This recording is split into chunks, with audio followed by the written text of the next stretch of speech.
So I want to bring in a young man named Aditya Sunar. He's a high school senior from Long Island who will be voting for president for the first time in 2020. So Aditya, what is your question for the governor? 2 years ago, I was eating lunch in the cafeteria when our high school was placed on lockdown because someone threatened to commit a school shooting. My friends hid underneath desks for over an hour as a SWAT team ran through our school before the lockdown ended. Why should we trust you to end this fear of gun violence with your past opposition to universal background checks and a ban on assault weapons and current opposition to gun licensing?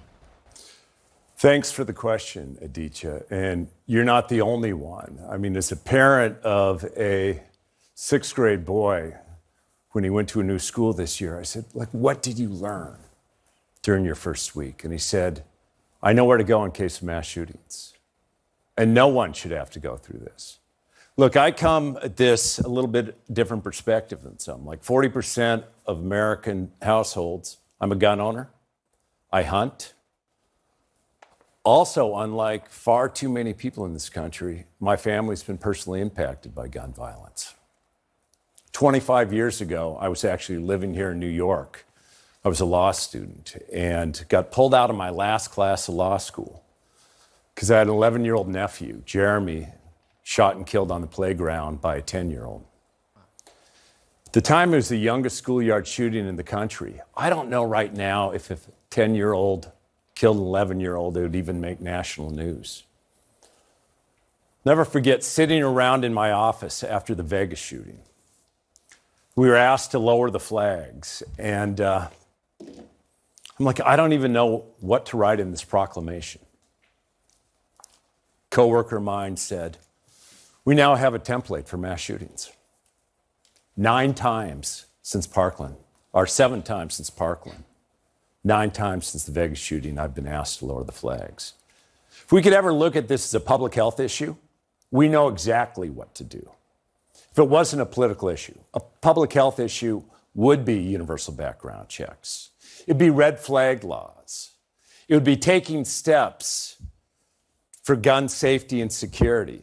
Dick's and Walmart, other places no longer even sell those assault weapons. They're not used for hunting. They're not used for self-defense. I don't think we should sell them anymore.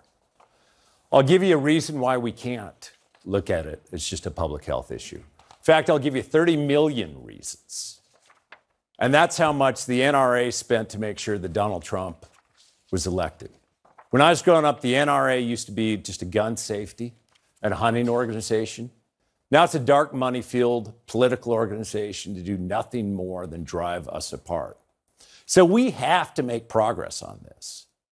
And lowering those flags, sitting there knowing that there's a template for mass shootings, that's what also got me to start looking at saying that there are steps that we can take, like universal background checks. Vast majority of gun owners, even the vast majority of NRA members, think that this makes sense.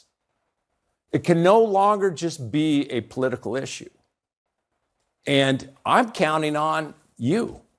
I'm counting on gun owners to finally break what's happened in Washington, D.C. I'll never forget after Parkland, all the nation's governors came to the White House. And at the time, the president said, universal background checks, and I want to hear from you.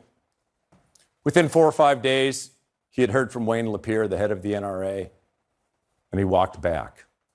The same was the case here.